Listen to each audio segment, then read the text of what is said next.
on. We got it. Yeah. Perfect. Okay, so I think we can all get started. Thank you so much for hanging with us there. Sorry for the technical difficulties. We're super excited to talk a little bit about advocacy with Insulin for All. It is a, with current times, we can see that, advocacy, social media, everything we'll be covering today is paramount to getting things done in the legislature. So thank you all for coming out today. We'll be talking about a couple topics just to get your mind refreshed and ready. We're going to talk about the Florida legislature and the Capitol itself, how a bill becomes law, how to find out who represents you on the state level, how to get in touch with your legislator, digital advocacy and advocacy alerts, and then resources. So we want to introduce you to our leadership team here at Insulin for All. My name is Isabella Rudd, and I'm the chapter leader for the state of Florida. I got involved with Insulin for All and T1 International because I realized I've done a lot of advocacy work with trying to raise money to find a cure for type 1 diabetes, trying to make healthcare accessible, but I realized that insulin has become super expensive in the United States, and it's showing to light with the recent events, and especially during COVID-19. From this moment forward, I realized instead of basing my efforts in one thing, why not spread it out and work on the now issue, which is the systematic oppressions we're seeing within healthcare. So that's why I'm here, and I'll introduce you to the rest of my team. Hi everyone, my name is Jessica, and so I'm the social media lead for Florida Insulin for All. I'm so happy you guys are here. I'm really excited to teach you guys more about advocacy because I believe being an advocate is the pinnacle of what we do at T1 International and with Florida Insulin for All. So I'm hoping you guys enjoy this, and I look forward to getting to meet you guys more soon. Okay. Good evening. My name is Curtis Makovic. I've been a type 1 diabetic since I was 12. That was some time ago. Look, I became an advocate because the cost of insulin in my lifetime I've seen go from, when it was the original Humulin N and R, it was $12. That's now the Walmart insulin that is talked about a little bit, but it was $20 when it's the analog, and it's gone up just insane amounts since then, and it's been quite frustrating to me to see the greed behind the money grab here. So we're a captive audience. We need insulin to survive. And I feel like we're being taken advantage of, and the folks among us who can't afford to pay the price are paying the price. And quite frankly, I've had enough of it. So that's why I'm here. Hi everyone, my name is Donna Brenner. I am the Spanish. And no one should have to ration or worry about affording something that is literally necessary for our survival. And I felt like I needed to join the movement to fix that.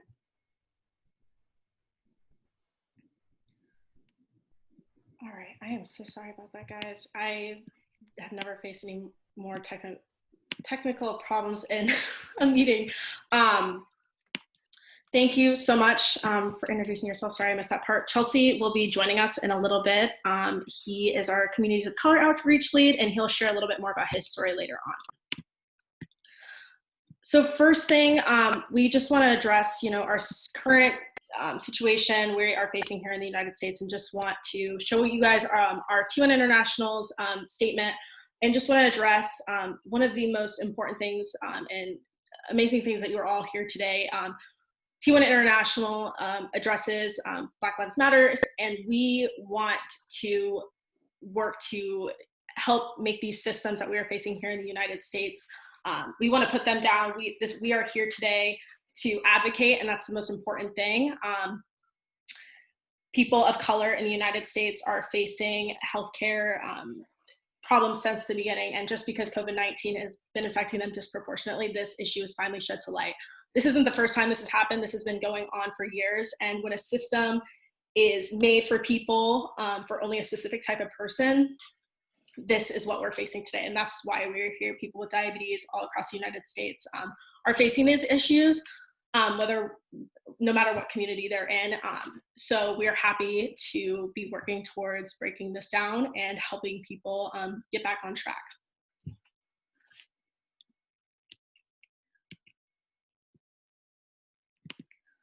All right, so we're going to talk about the Florida Capitol. The Florida Capitol is located in Tallahassee, Florida, and we meet once a year for 60 days to address the needs of our state.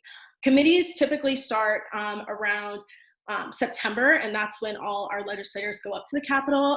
Usually these are about like 3 days a week, and then it grows to a full week where they're going up every day and staying up there for the week to talk about issues that we as Floridians are facing. Bill filing deadlines depend if you're a senator or House member and how many bills you can file as well. But this is much earlier before session starts. So with that being said, it's really important that we start our advocacy efforts as early as possible. And that's why we are working on them right now. As soon as we can get our conversation started regarding insulin for all, the bills we're going to talk about, the faster things will get on the road and on track so that we can get things done. So I talked a little bit about in the emails I sent out, I wanted to kind of go over like a broken down process of how a bill is filed and how a bill then eventually becomes law. This can be a very hard process to understand because every state is a little bit different, and then even on the federal level, it's completely different. So this is specifically to the state of Florida. Like I said, bill is filed depending on whether you're a House member or you're a Senate member, and you get that filed before the deadline, and this is sponsored by a legislator. You have a legislator sponsored on the House side and the Senate side. From a committee, a bill is then referred to one or more committees relating to the bill's subject, and from there, they are passed or failed. And if a bill fails in committee, it does not go any further. But if it is passed, it goes to another committee. For the bills we're going to talk about today, there is 3 committees on the House side and the Senate side. So if a bill would get in passed on the 3 committees through the Senate side, that it would go to the Senate. So that is then when it goes to the chamber. And after passing out of the committees, the bill is then brought to the entire chamber of either the House or the Senate, which is then debated and or voted on. If it passes in the House or the Senate, then it goes to the other House to be reviewed, the other chambers to be voted on whether it will go through or not. So simultaneously, you have the same bill going through the Senate and the House. And for this bill to pass, it has to be approved on either side.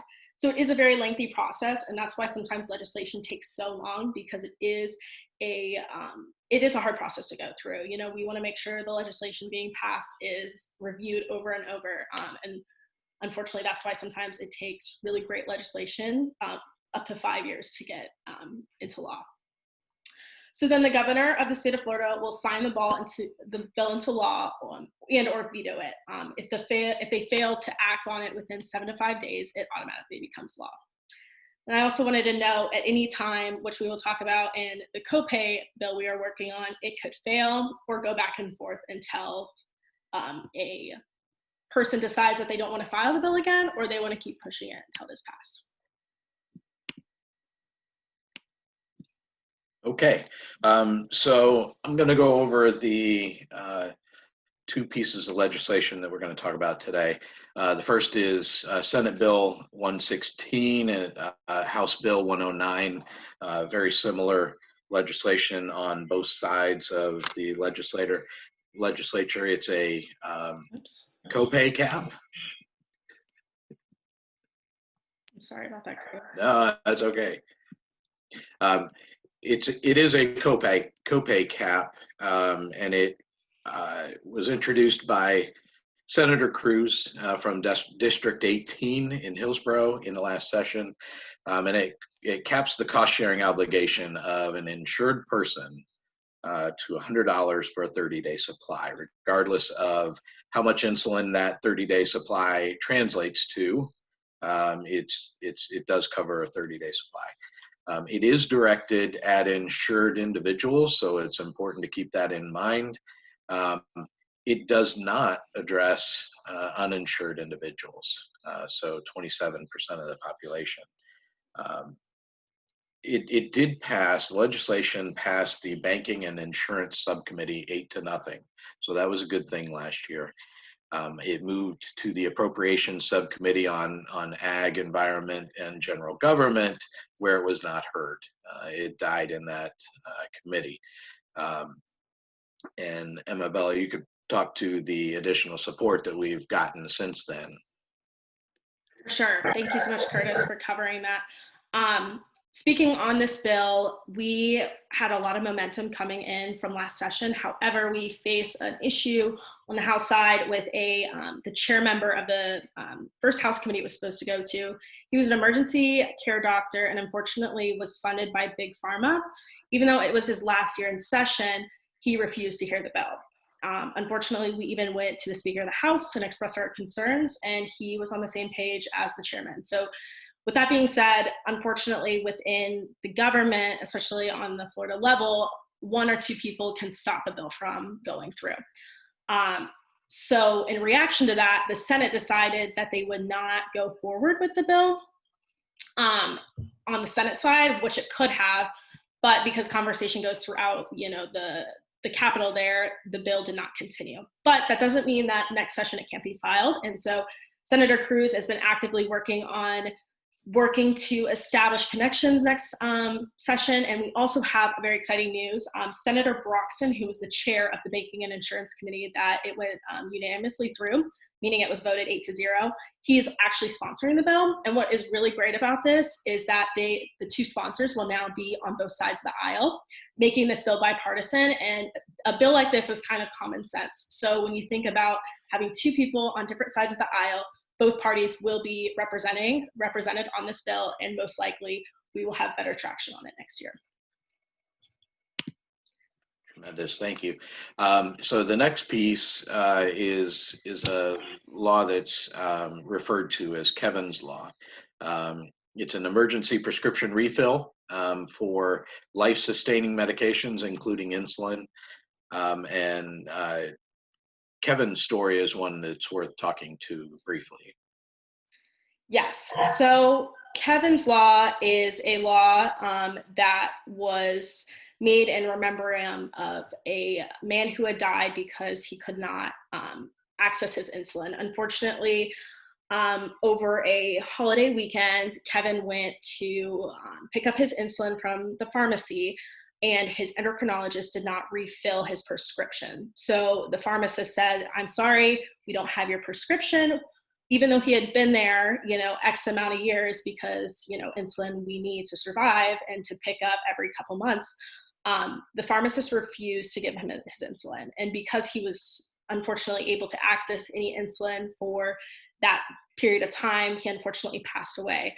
So in reaction to this awful event, Kevin's parents decided that they were going to do everything in their power to prevent any other person from experiencing such an awful thing that would happen that was so preventable.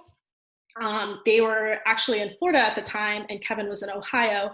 So Florida is a very important state for them to get this passed in. So I'll have Curtis elaborate a little bit more on Kevin's Law.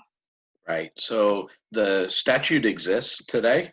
It's in Title 32. I give you the chapter number there. But it allows a one-time refill of a 72-hour supply or one vial of insulin if it's more. It does have an allowance for a 30-day supply to be filled if we're under a state of emergency declared by the governor. Think of hurricanes in those instances. So we've kind of evaluated that reform is necessary for this legislation and a refresh as well.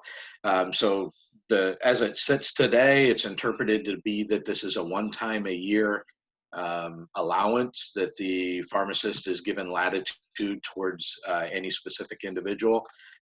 We need to increase that to 3 times a year just to allow it to adequately cover any sort of scenario. So why limit it to one? And then what we also need to do this year is elevate the level of knowledge to this law, promote its use. through conversations with pharmacists, not all of them know that this provision exists. So we're thinking through a legislative resolution passed by the House and Senate that kind of give a Kevin's Law day to elevate the message. A social media strategy is important here. We get the word out to our fellow type 1 diabetics, and to the pharmacist professional groups, just so that they know that this thing exists and that they have the latitude to help in these situations and don't tie someone's hands with this. So that'll be it. Yeah. So after we look at those pieces of legislation, why is your participation important in being an advocate? There are so many ways to be an advocate for an organization like T1 International, and also a cause for like Insulin for All. I believe Insulin for All serves for a lot more than just getting access to insulin. It's also being a representation, being a face to something like the chronic illness like type 1 or type 2 diabetes, to teach people a little bit about what you experience on a day-to-day basis. And the amazing part of being an advocate in 2020 is that social media has become vital in making change. So Jessica's going to talk a little bit more about digital advocacy. Yeah, so hi everyone, I'm going to talk about digital advocacy. And I think we can definitely see with what's going on right now is that everyone has a unique voice that they can share on their own social media, and it really gives an easy way for everyone to be able to share their message and share what they're passionate about. So it's really just as simple as picking up your phone, and the most important thing is to let your voice shine through. And so when you're doing digital advocacy, you just use what you have already. You can use Facebook, Instagram, Twitter, any other platform. I know now TikTok is becoming even more popular, and so TikTok might be a great way to share some of your information in a fun and creative way. So there's really lots of different options, and it really just depends on what you're interested in and what you're most comfortable with. So there's a few things to keep in mind for digital advocacy. The first thing is that you want to identify your audience. There's kind of a range of audiences that use different types of social media.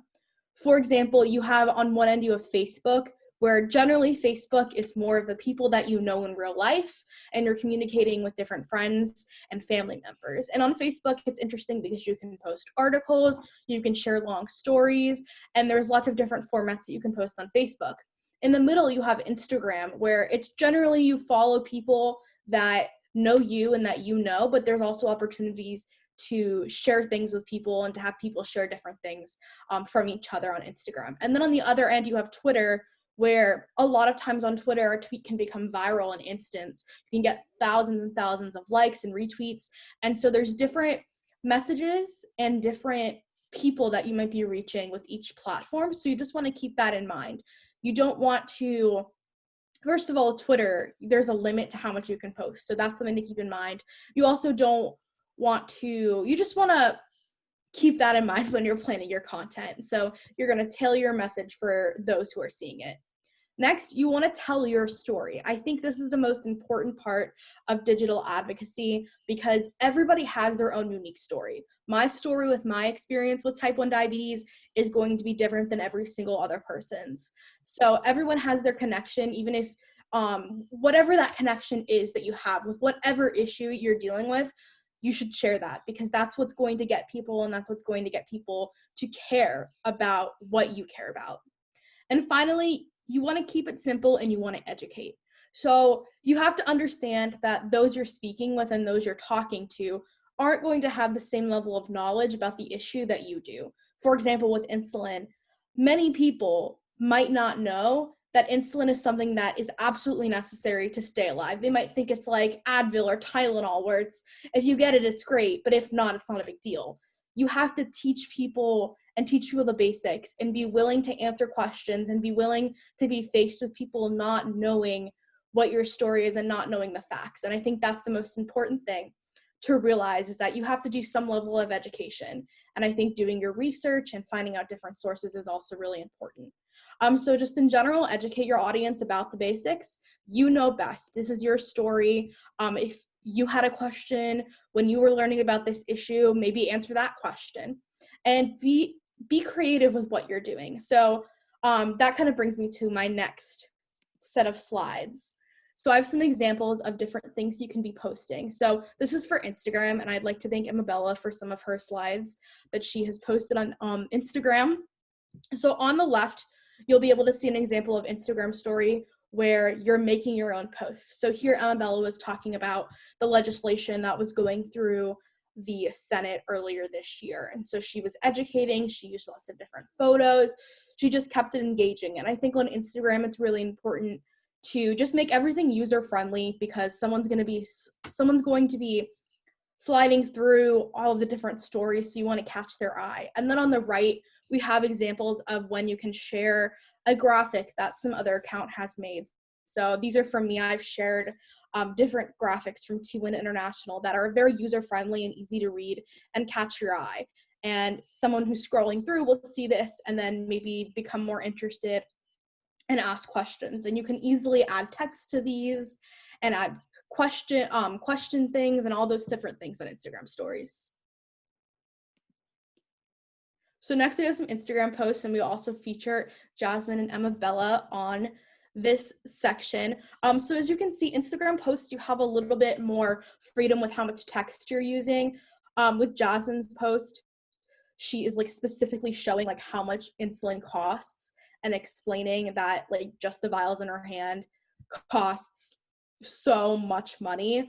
So that's something important. That's a good message. Amabella on the other side is sharing her story and sharing about her experience with healthcare and telling people about what's going on in the United States. So with an Instagram post, you can put multiple photos. You can put as many photos as you want.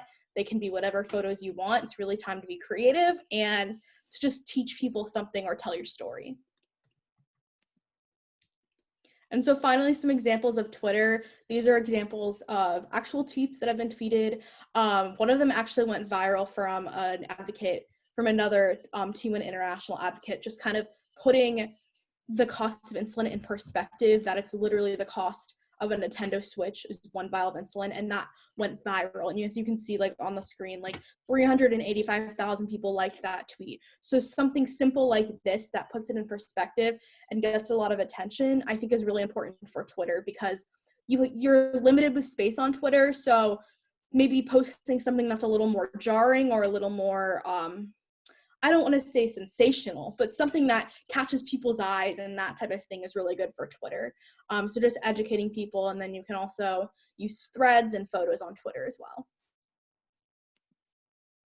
So just to sum everything up, some resources I put together for digital advocacy. First is Canva. I love Canva. I'm not sure if any of you are familiar with it, but you can make a free account, and it's for making different graphics. It's really user-friendly. There's an iPhone app or a mobile app, and there's also a computer version, and the free version allows you to see all these different templates for making Instagram stories, Snapchat stories, Instagram posts, Facebook posts, lots of different things, and free clip art. You can insert your own images. So that's a great place to start if you're looking to make some graphics and things to share. Next is T1 International. If you follow them, as well as Florida Insulin for All on Instagram, we share a lot of things from T1 International, and T1 International has so many resources and infographics that you can share, and also other diabetic creators. There's plenty on Instagram and all sorts of social media, and you can share what they have put together, because I'm sure that we're all kind of working together in the same mission, so I'm sure they will love to have you share what they have done and share their message as well. Thank you so much for sharing. Adding on to what you can do online, we will also be sharing online advocacy alerts, which we frame, or we have the intentions to email you, put on the Instagram stories, the Instagram posts, as well as Facebook. This is upcoming for the 2021 session. There will be some days where we're waiting to see if we will be upon the committees. And so we might, call our advocates out and say, hey, please call your representative today and tell them we as a constituent, we constituents want you to put this on the committee because this is what we're passionate about. So just keep an eye out for that and make sure you guys are all on our email list because that'll be the best form of communication. All right, so something very important that you can do as an advocate is find out who represents you. So using this link here on the website, or sorry, on the PowerPoint, you can go and find who represents you on a local level, and then also who represents you more on a state and national level. So you just have to go in and put in your address and your city, and it'll take you, as you can see here. I'm not a robot. Not a robot. Yeah, so it'll take you to find all your elected officials, and so these are just obviously people that you should think about contacting, and getting your story out to them. So the two I think at the top are the most local ones that you can contact, and then as you go down it gets a little broader. And then it's just got obviously their phone number, their address, but yeah. So then some other things to keep in mind when you're contacting your legislator is that you should probably try calling their office first and foremost, just because that's probably the most direct way to speak to someone. Sending an email or a letter is also okay, but there's the chance that it might get buried, or that it'll take a while for anyone to see it or get back to you. If you call their office, you're probably not going to speak to the legislator themselves, but you will speak to someone on their team most likely. So then when you are speaking to them, it's good to have a script of some sort, or just kind of an idea of what you want to say first. So I know T1 International has templates on their website, which Jasmine will go into a little bit further later on. But you can also write out some bullet points. You definitely want to have kind of like your elevator speech, quote unquote, ready. So like your story, why this is an important cause for you, how this affects you, and you want to let them know that you're one of their constituents. It's literally their job to help you. So you want to, identify yourself as someone that they can do something for. And then again, just kind of be direct and be brief, and make sure you associate yourself with Insulin for All, just, to kind of, I guess, unite yourself to the cause and make sure that they are familiar with that name. Yes, and adding on to that, we are happy to help you through any kind of process. If you want to schedule a meeting, we are more than happy to, hopefully when we are back in person and back to, being at the Capitol, if you want to go meet with them and you want one of us to come along, we are happy to do so. Just CC us on any email, and we are happy to kind of direct you through this process. Okay, so one of the processes that we want to try and make sure happens is if you talk to your legislator, let us know about it. We've got a simple Google form. The link's at the bottom here, but we'll email it because that's quite a long link. But we want to know how that conversation goes. It's a quick 5-minute form, and what we're trying to understand is which legislators have been contacted. Should we consider them to be on board? Are there follow-ups that we need to do? Are they supportive?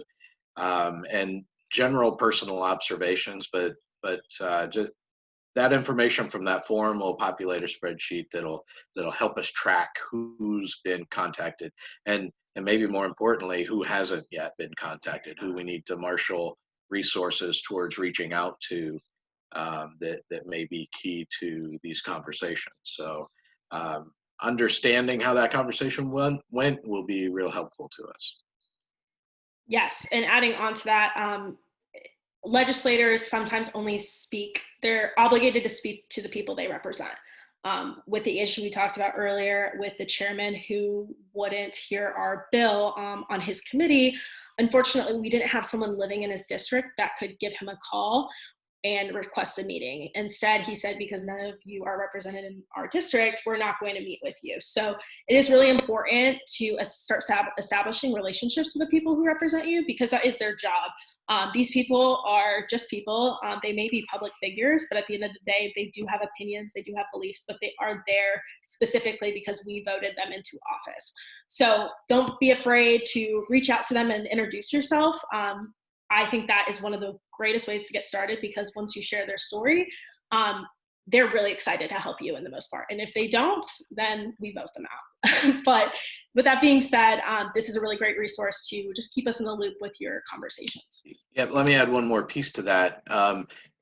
Even if you just speak to a legislative aide in the office, it would be helpful to throw that in here. Yes, definitely. And even interns, because speaking as a former intern, interns will talk to you as well and take down your notes. Chelsea, are you on the call yet? Yep. Awesome. Did you guys hear me? I've got my mic all over the place. I'm just making sure We can hear you. cool. Solid.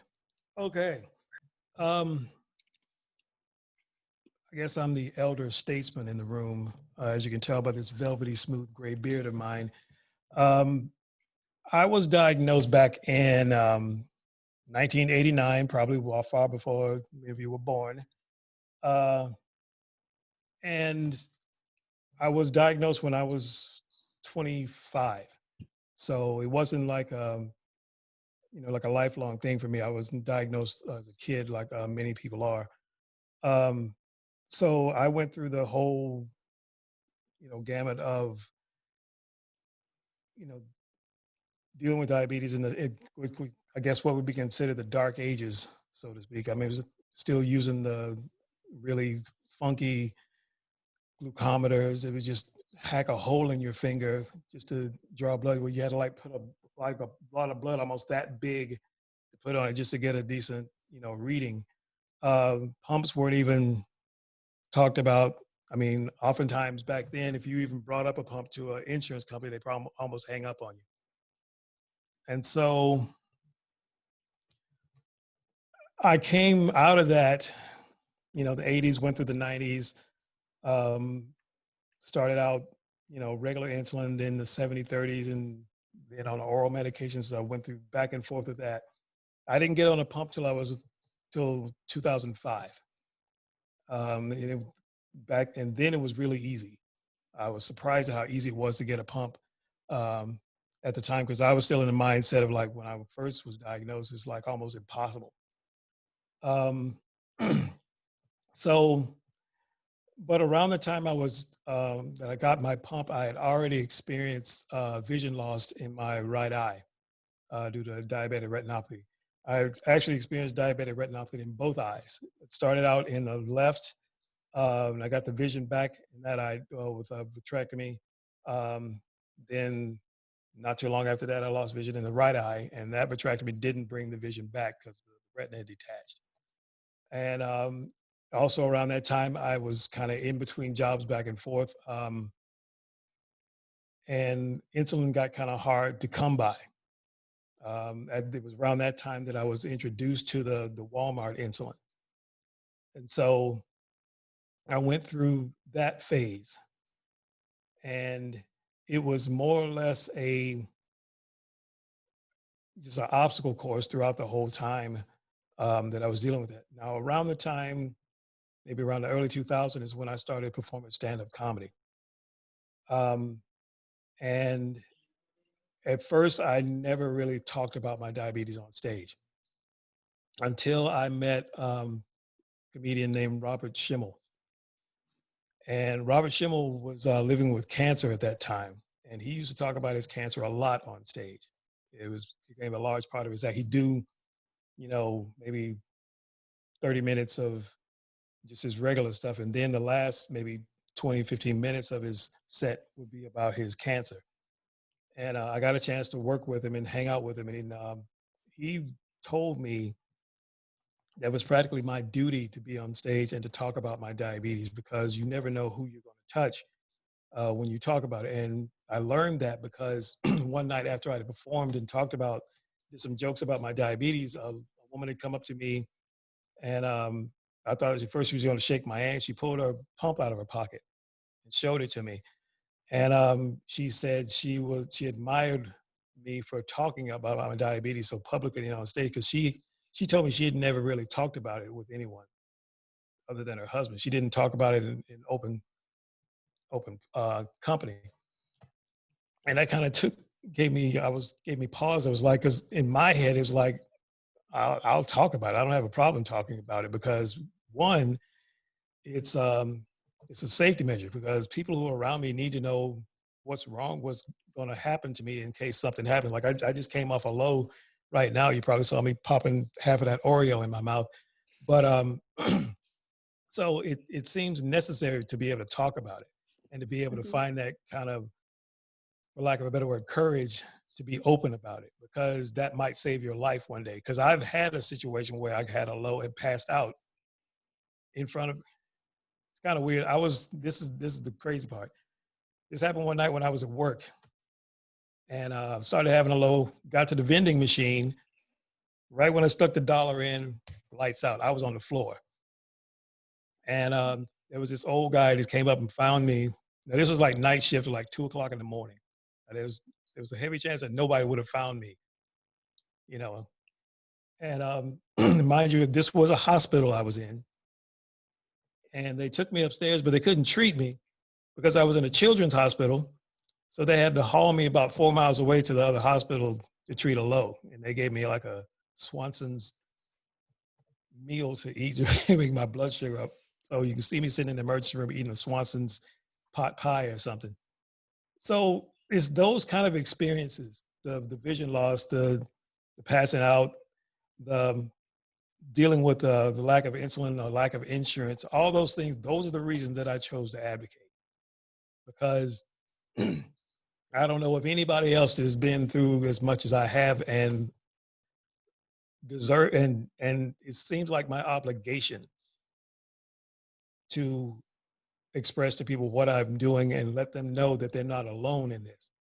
That, you know, when you go through those phases, when your vision gets blurry and stuff, I know how that feels.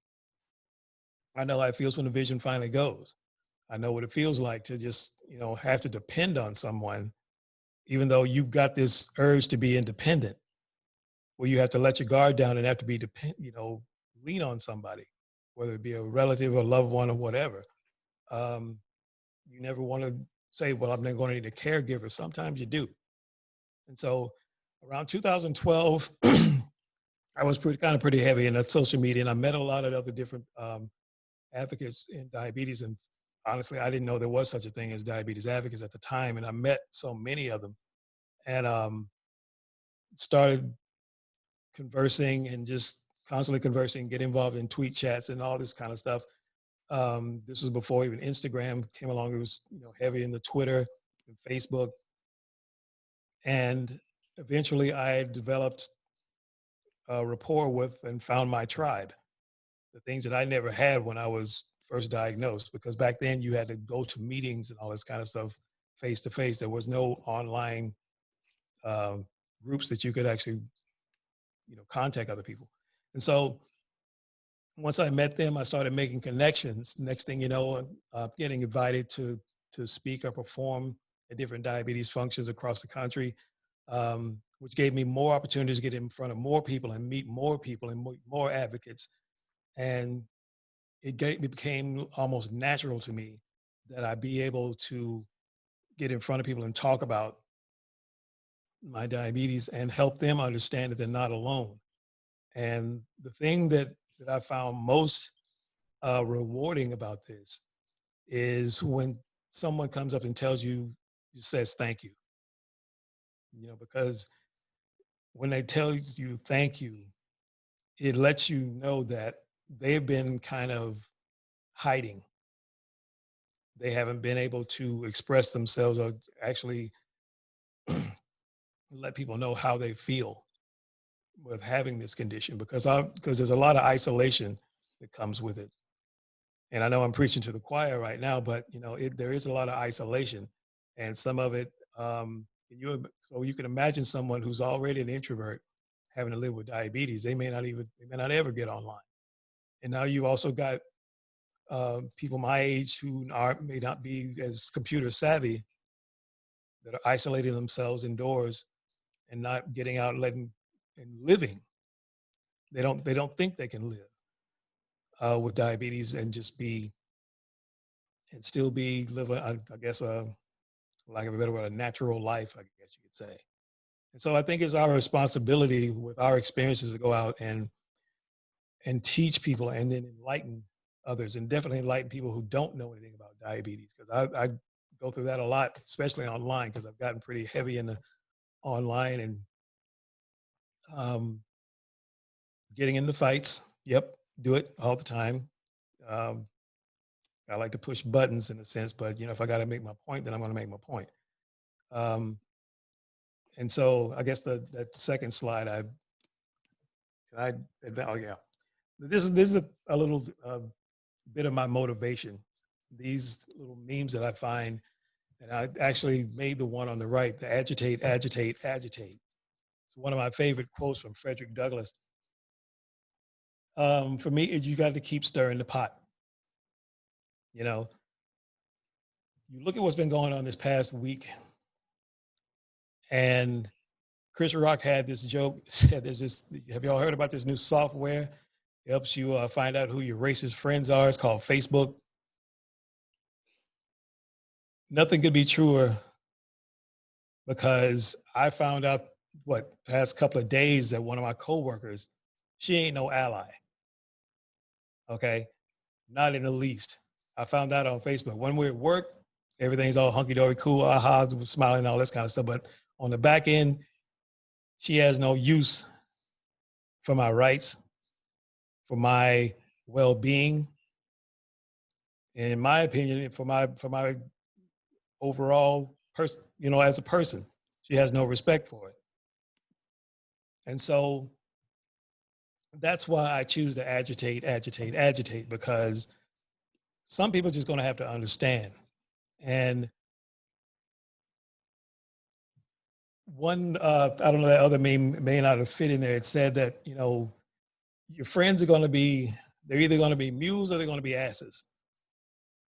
The only thing is, a mule will actually do some work. And so you got to learn how to kind of dig through and get past the asses and find some mules that are actually going to support you and do some work. Now they're out there. It's going to take some work. We're going to have to knock on some doors. We're going to have to, kick up some dust, because that's just what we got to do. We've seen what people are dealing with when they have to, when they can't afford their insulin. We've seen people die because they can't afford it. People are afraid of what's going to happen if they can't get it. I know what that feels like, believe me. I've rationed insulin. I've used insulin that didn't really have to work, but I had to sit there, but I didn't have a choice. And so we're just the ones that are going to have to do it. Grassroots advocates, we're just the ones that are going to have to do it. And we don't get enough recognition. Diabetes does not get enough recognition. I raise more hell about the month of November when I don't see anything on television about diabetes. But all the month of October, I see so much friggin' pink, and I got no disrespect for cancer. I mean, I've got cancer affecting both sides of my family. But it doesn't make sense when you've got these high-end orgs taking in all this money, and you can't get one friggin' commercial or one organization like the NFL to represent your cause. It doesn't make sense to me. So that's what we got to do. We don't have to rely on NBC, ABC, Fox, whatever. We got YouTube. We got all these other social media outlets. We can actually create our own. And that's what you got to do sometimes. I tell people all the time, don't worry about what nobody's not doing for you. Go out and make your own. So like I said, you got to agitate, agitate, agitate until they listen. Another thing I said, you may not listen, but you're going to hear me. And that's what we got to do. We got to make them hear us, whether it be politically, or we got to agitate these orgs, worried about galas and balls, but there's people out here that can't get the insulin. My feed is inundated with tuxedos and ball gowns, and what's that supposed to do? See, this is the kind of person I am. I pardon my French, but I don't like bullshit. And I'll weed it out as much as I can. So, thank you. Thank you so much, Chelsea, for sharing your story. Going off of everything. Your testimony is, amazing. We have to take what we've experienced and bring it to the forefront of everything we do. It shouldn't take someone dying to become aware of a situation. And in everything we go through on a daily basis, people should know about it. We have to hold our leaders in office accountable. And so with that being said, Chelsea, everything you had told us today is testimony that we need to bring to the people who represent us. We need to have our elevator speeches ready in every person we meet. If anyone asks you, hey, what's that sensor on your arm? Hey, I saw something you posted on social media. Sharing your story does change people's perspective on diabetes itself and how they can help. And you never know the impact someone could have. A friend or someone you're speaking to, Chelsea, one of Chelsea's audience members had type 1, and next thing you know, maybe she made an impact on another level that we have no idea about. And maybe one day will change someone's life. So yet again, thank you, Chelsea, for everything you've shared today. And we're going to go on to our last topic of tonight's advocacy training. All right, hello. I'm gonna talk to you guys about resources for advocacy. So thank you so much, Chelsea, for sharing your story. So resources. If you're gonna be speaking up about an issue, whether you're advocating via social media or contacting legislators or otherwise, it's really important to make sure that you're informed so that you can articulate what the problem is, why it's so important, and why it deserves the attention of whoever your audience is. For insulin pricing in particular, T1 International provides some great resources that can help you not only get informed about the issue, but also learn how to be an effective advocate. The Advocacy Toolkit is a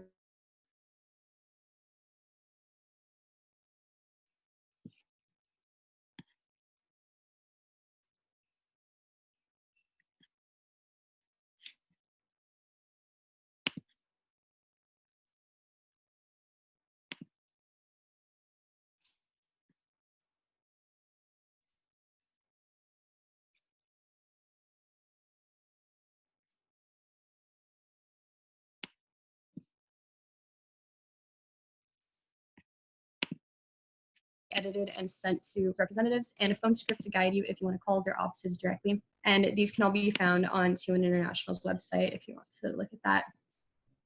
Another great resource can also just be social media. If you start following other advocates, look up the Insulin for All hashtag, you'll find a ton of really useful information just under people's posts.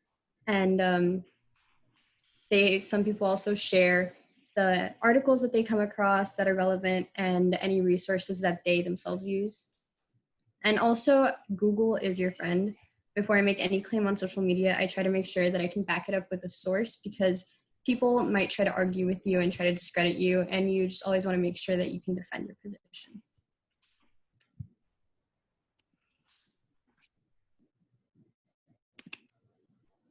Thank you so much, Jasmine. Sorry, I had some more technical difficulties there. Can you guys hear me and see me okay? Thank you. Yeah. Okay, awesome. I think my thing's a little delayed. Does anyone have any questions regarding anything we spoke about today at all? Hey, Amabella. I think I just signed up for the email. Like, I found out about this through Instagram, so I think I just signed up for the email newsletter. That's different than the T1 International. Like, there's the Florida Insulin for All chapter, and then there's the T1 International, right? Yes. So did you go to the website on T1 International to put your name in, or you put your email in? I went to Instagram and I did the link tree. Oh, perfect. Okay, I think then we got your email, but I will double check for you and make sure you've received that you're on our email list. Okay, cool. And I'll sign Chris up too. He is sorry that he can't be on this. He's coaching right now, so he will join again another time. So we'll tell him hi for us, and we're excited to have you here. Thanks for being here today. Does anyone else have any questions? Bella, I have a question. I'm curious, like when we contact our local legislatures, is it going to be at a certain time, like a call for action, like it is for JDR advocacy, or is it just any time? So that's a great question. Thank you for asking that. So what we plan on doing is kind of similar, to our like action alerts. We're going to call them advocacy alerts. So it is great to reach out to your local legislators right now, just to introduce yourself and tell them what we're working on. I think that's a really great introduction to this upcoming session. But we will in the future have specific things we want you to reach out to your personal and people who represent you. But we think it's a great time now, as we've discussed, to just reach out and introduce yourself, tell them your story, and get them on board. Thank you.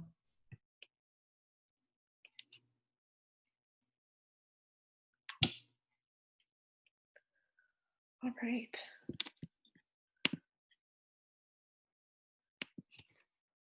Thank you for joining us.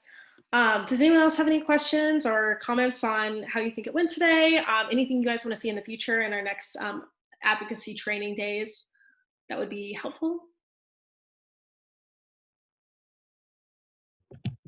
That's amazing. This is a lot of good information. Thank you so much. More than I knew before, even having been to the Capitol a few times in Velo. So. Oh, good. I'm so happy to hear that. That's really great. Yeah, I just definitely wanted to say thank you. And then Jessica, if you ever need any help with digital stuff, my job is digital advocacy and marketing, and I technically can't do fundraising stuff because I'm a digital fundraiser, but I can guide you if Awesome. needed. Thank you. Awesome. Well, I'm really excited to be working with you all. Please let us know if there's anything we can do. You can reach out to me. I can get you connected to any of our leadership team, everyone that we all participated today. We worked really hard to try and give you as much information as possible. So we're here to help. We're here to be a community for everyone during this time period, during the time periods before. We just want to help and we want to hear you and get our voices heard. So thank you guys so much for coming out today and spending the time, and sorry for the technical difficulties. We'll get those kinks figured out for next time. So.